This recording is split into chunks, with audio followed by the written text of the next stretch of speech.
നമ്മൾ ഒരുപാട് സ്നേഹം നൽകി ആത്മാർത്ഥമായി കൂടെ കൊണ്ടു നടക്കുന്ന നമ്മുടെ പ്രിയപ്പെട്ടവർ എന്ന് നാം കരുതുന്നവർ ഒരിക്കലും നമ്മുടേത് മാത്രമായ പ്രിയപ്പെട്ടവരല്ല. അവർ പലരുടെയും പ്രിയപ്പെട്ടവരാണ്. ചിരിക്കുന്ന മുഖവും ചതിക്കുന്ന മനസ്സുമായി നമ്മോടൊപ്പം നടക്കുന്ന അവർ തികച്ചും സ്വാർത്ഥരാണ്. അവർക്ക് സ്വന്തം സുഖവും സന്തോഷവും മാത്രമാണ് വരുന്നത്.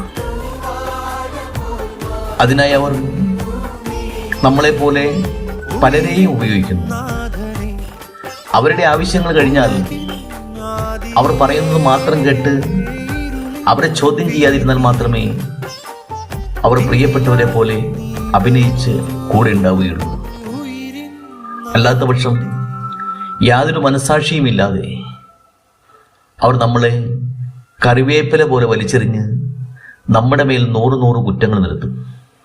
അതിനാൽ സത്യം തിരിച്ചറിഞ്ഞ് ഇത്തരം ആളുകളിൽ നിന്നും ഒന്നും പ്രതീക്ഷിക്കാതെ സ്വയം ബലിയാടാവാതെ നമ്മളിൽ തന്നെ വിശ്വാസമർപ്പിച്ച് മുന്നോട്ട് പോവുക.